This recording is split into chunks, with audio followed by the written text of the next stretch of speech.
Hello, everyone. Welcome to another Google Wallet live stream. So happy to be here again with you. And I already posted in the chat. Just tell us, where are you watching us from today? Because today I'm live from Cary, North Carolina. And as usual, I hope that we have people from all over the world watching us live and many more watching us on the recording. Okay. And you might have seen in the title, today's title is Lukma, no keys. We're going to be signing JWTs without downloading a private key, all through the Google Cloud API. And I know that in a lot of the other live streams, I mentioned that, oh, you need to create a service account. You need to download a service account key, which means that you have to download a private key to your project, to your development environment. And very likely you would have to download a private key to your production environment as well. But I know that many companies don't like that. They have policies that prevent you from using these private keys in your project because it's a security concern. You don't want those private keys being like spread everywhere. And sometimes it happened to me, and I know it happened with a lot of developers. Sometimes you might be even using GitHub, and you might like publish your private key on a public repository. And then the whole world might know your private credentials. It will be able to access your services. That's why it's very important for you to give like minimum privileges to any account that you're using in your project. And as much as you can, you should be preventing the usage of those private keys. That's why I decided to do today's live stream. And I'm going to, let me see here if we have people connecting. Yeah, we have people from India, from Nigeria, from London, UK. Yeah, thank you very much for joining us, and I hope you'll be entertained. And as usual, if you have any questions about what I'm talking about, please don't hesitate to post in the chat, because we will have some time for questions, and I hope to be able to answer all of them. All right. So let's dig into the details. So here on the screen, I have the Google Wallet developer documentation. You know, the canonical source of information for everything Google Wallet is developers.google.com/wallet. And today we're going to be talking about the integration between Google Cloud Authentication and how to use the Google Cloud API to sign JWTs, because you already know that for you to be able to share your Google Wallet passes, you need to share them as signed JWTs. And how can we do that? So the first point is, for you to be able to access the Google Wallet API, you might have seen we have an onboarding video called What's in Your Google Wallet.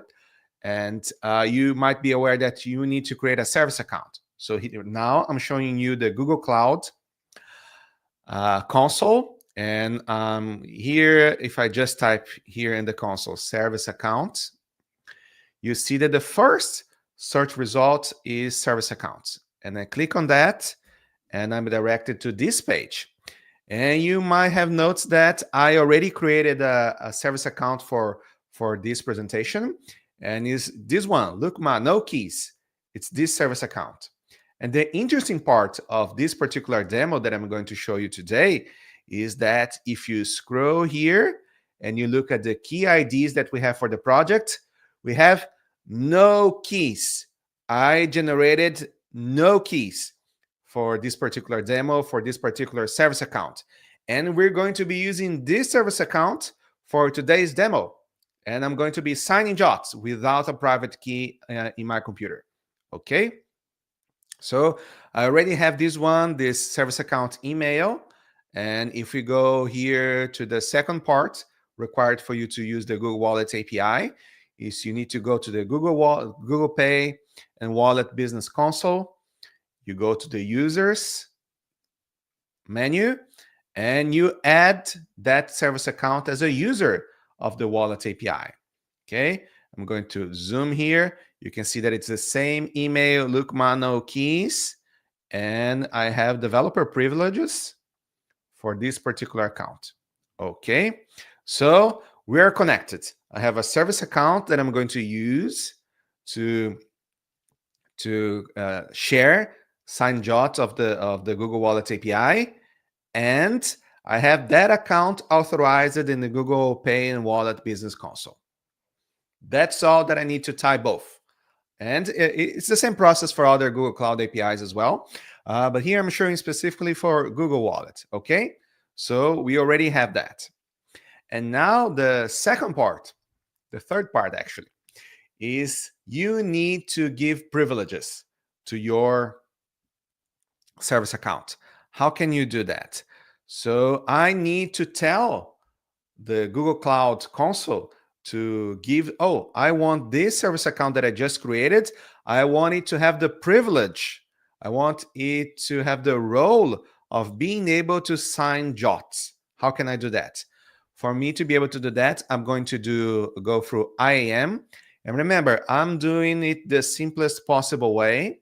Very likely your organization will have a more elaborate, should have actually, a more elaborate uh, security constraint. I'm just doing that as a random developer. I want it the simplest possible way. Okay. And here I'm going to go to IAM and I'm going to grant access to that particular service account, which is look ma no keys. And I'm going to search for a role. The name of the service role that I need to grant is token creator. Okay, this one, service account token creator, because we're going to be using and issuing short-lived tokens to be able to sign our JWTs. So you need this particular permission. And what happened is that I already granted this permission to my service account. But if you want to learn more, is this one, service account token creator? That's the one that's the permission that you need to grant to this particular service account. Okay, and you can see here in the list that I already granted this role, service account token creator, and we should be good. So I already have all the permissions in place. Now the fourth step is that in my project, I need to authenticate myself as this particular service account. There are multiple different ways for you to be able to do that. So if you go to the Google Cloud Developer Documentation, which is cloud.google.com/docs/authentication, I'm even going to post that in the chat. Okay. So you have the link available. So I already posted that particular link. You have multiple authentication methods, how to authenticate against Vertex or something. So what is the use case that I want? I want to authenticate to a Google Cloud service from my application using a high-level programming language. Okay, that's the thing that I want to do because I'm using Java, I'm using Node.js, I'm using Go, I'm using Python, I'm using one of the high-level programming languages for which I have a Google Client library.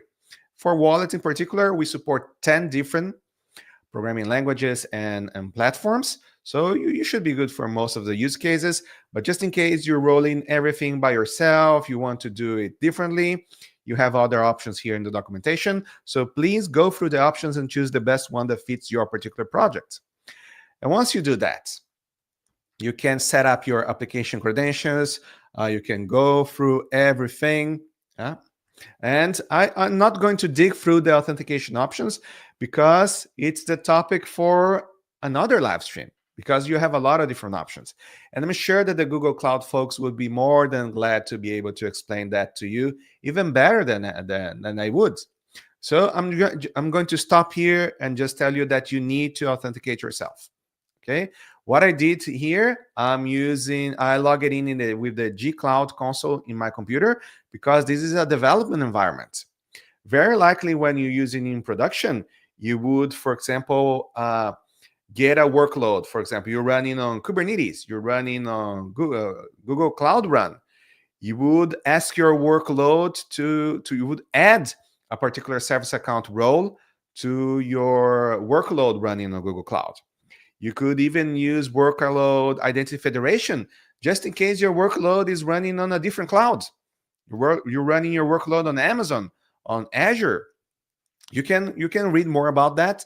And actually, I just did this configuration for a partner 2 weeks ago. We set up authentication on Amazon. They were using Workload Identity Federation to authenticate themselves using their credentials against Google Cloud, and they were able to use the Google Wallet API. So multiple different options. I'm not going to cover how to authenticate, but you can do that. And once you did, you're ready to go, okay, with the setup that I just explained. And let me go through here the comments because I see more people join us live. So I already mentioned that we have people from India, Nigeria, London, UK. Now we have people from South Africa, from Ghana, from Canada and Mexico, from Hong Kong, and Spain. So thank you so much for joining us. I can see that we have a lot of people live, and I hope you enjoy what we're going to do, right? And that's all that I need. So what we have here, now I'm going to show you my project. It's a Java project. You'll be able to see that I'm going to show you here I have my issuer ID, which is something that I have from my Google Pay and Wallet Business Console. And I have my service account email, which is the service account that I just created. Look, no keys. This is the one that has no private keys, and that's the one I'm going to use to sign the JWTs. And just for a demo purpose, I'm going to very quickly go through the Google Wallet developer documentation. And because I think that today's live stream is something so useful if you're an enterprise developer, it's a gift for you. So we're going to be creating gift cards. And I'm going to go through the pass builder here. And let me reduce here a bit. So this is the gift card that I want to create. Look, no keys for signing JWTs. That's the gift card that I want to give it to you. Okay, and the best. So this is the one. I'm going to copy the JWTs. You might have seen me doing this multiple times already. So I'm going to copy the class definition. I'm going to go here and gift card class. I'm going to paste it. And I'm going to go for the object definition. I'm going to copy and paste it here in my code. Cool. Already have the stuff here. And I'm going to go to the code.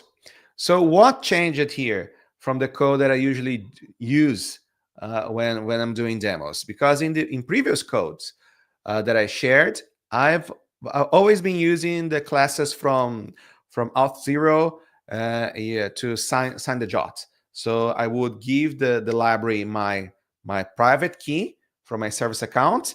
They would use that to sign my JWT so I could share it.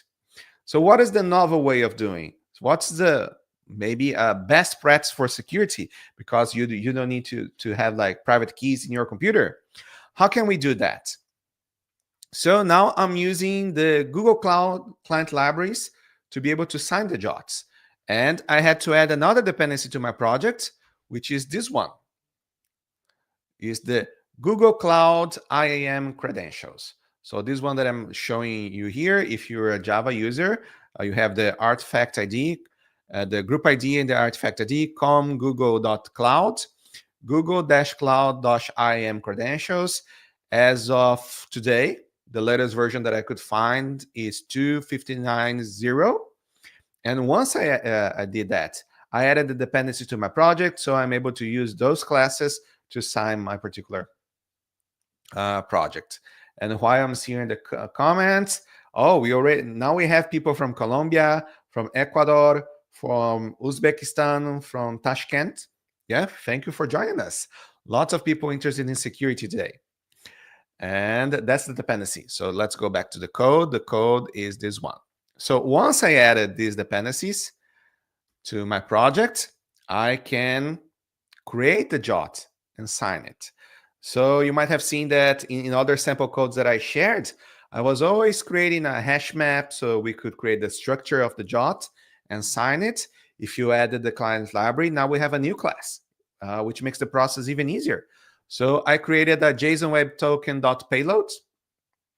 And the gift card objects, I'm just adding the ID of the object that I'm going to create. Then I set the issuer, which is a service account email that I created. Audience, the set types, save Google, issued at time. The payload is the content that I'm created above in the code. And that's it. So I create the JSON payload. I transform it into a JSON payload who's using JSON. And then I run this method, sign.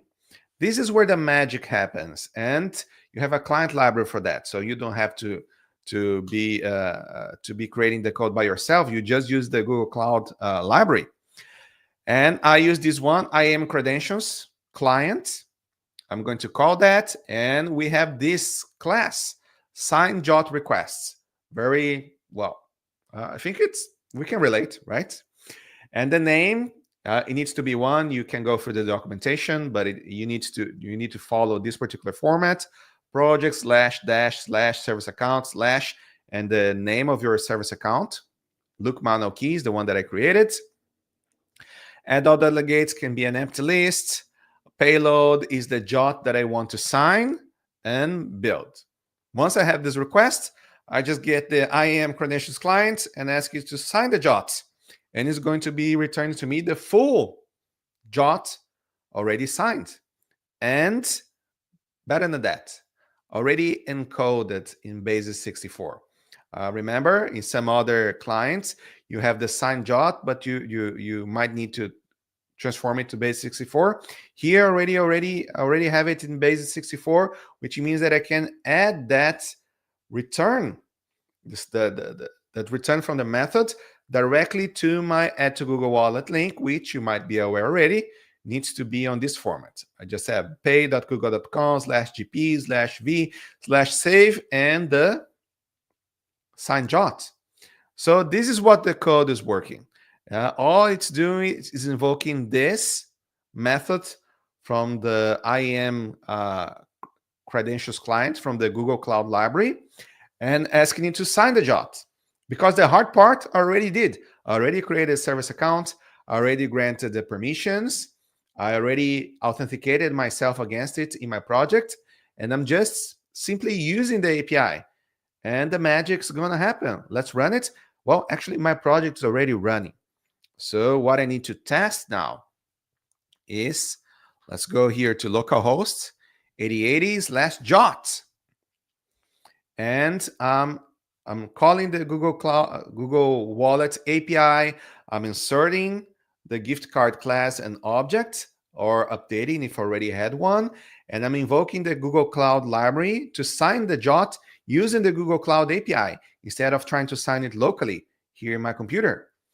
And I already have an add to Google Wallet link. Let's click on it and see if it worked. So fingers crossed. Let me click on it. Beautiful. It's working. And I have a gift card here on my screen. So if I click on ads, it's there. Let's view the gift card here in the web view of wallet.google.com, and it's working. I know the contrast is not the greatest, but you can see here I have Lookman no keys for signing JWTs. It worked. And you can tell this, but because if I go back here in the browser, you can see that here in the URL, I have the JWT here.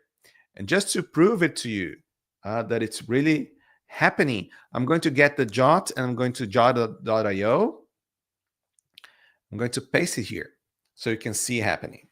So I have the header with the algorithm. I have the payload, which is the one that we created.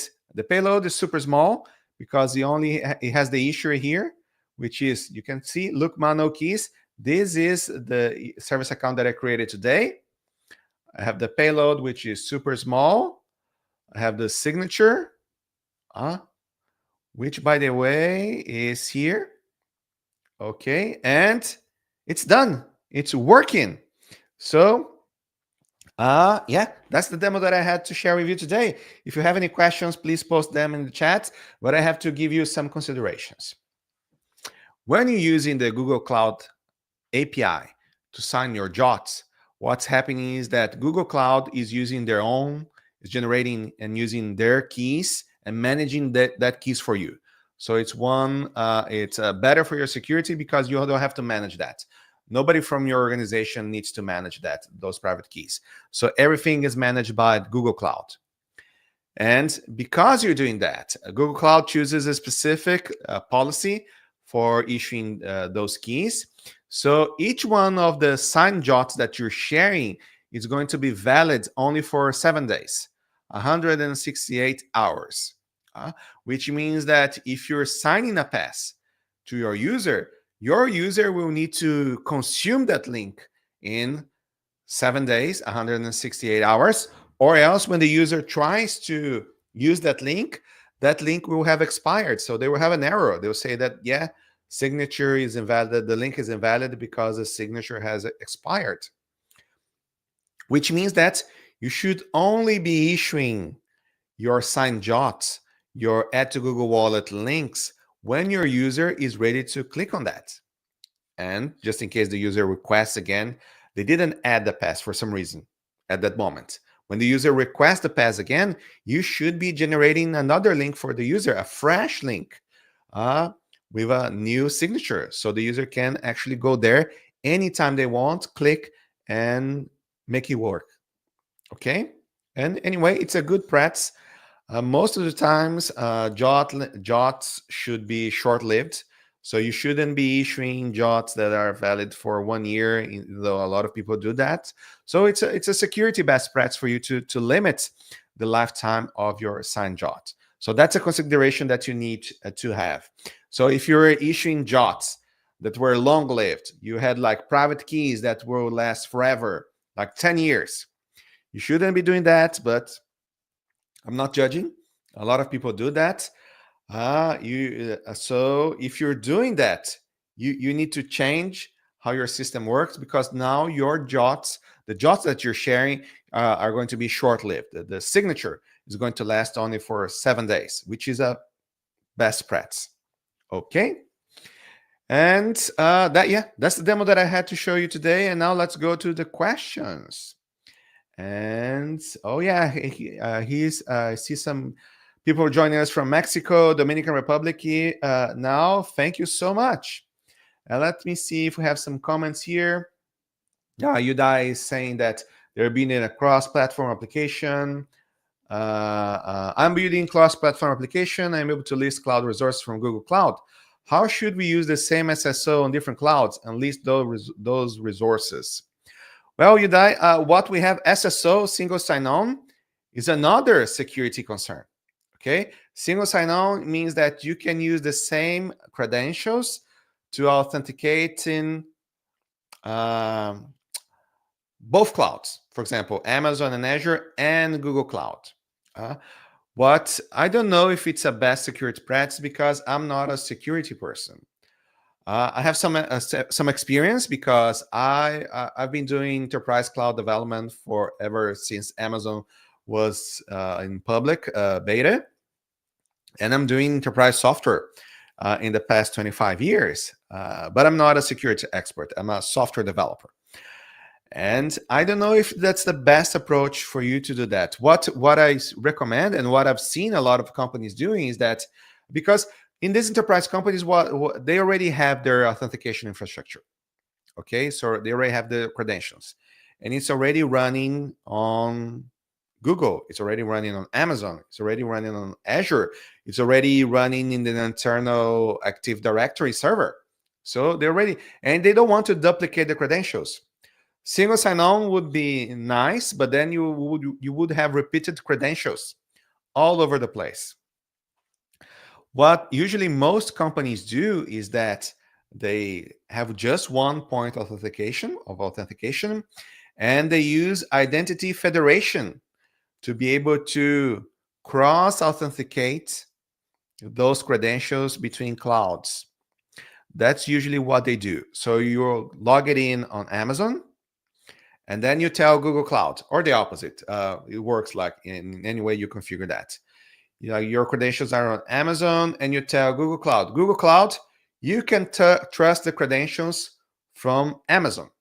So if you're authenticated against Amazon, You set up a connection there, and Google Cloud then can authenticate that. But what you're going to do is that, oh, for the role, for this particular set of roles from Amazon, because you're not granting everything, you only want a specific subset of those credentials, and only those with a particular role. What usually we do is that we say those particular workloads from Amazon with a particular role, we are going to assign this role from Google Cloud to that Amazon role. And then you set up the permissions on this Google Cloud role. It's a simpler way to manage security, because you don't want to be managing security for all the roles, for all the credentials everywhere. It would be super complicated. And in most companies that I've worked with, usually you even have separate teams inside the company. You have the AWS team, you have the Google Cloud team, you have the Azure team. So they're working separately. So you want to minimize the points of contention, or the points, yeah, you want to minimize those integration points so it can be a smoother and more secure communication integration. Okay. So what else? TDP Pop is asking here, is there a library for TypeScript? Where to find other libraries? TDP Pop, I know we have libraries for JavaScript and for Node.js. When you ask me TypeScript, I'm not sure. Yeah, well, maybe a Google query would help us, but I would recommend you to do so. I think they're available, but I can answer, and they're always updating. They're always releasing new ones. Maybe they are available, and I'm almost sure there must be a way for you to access the JavaScript libraries from TypeScript. Okay.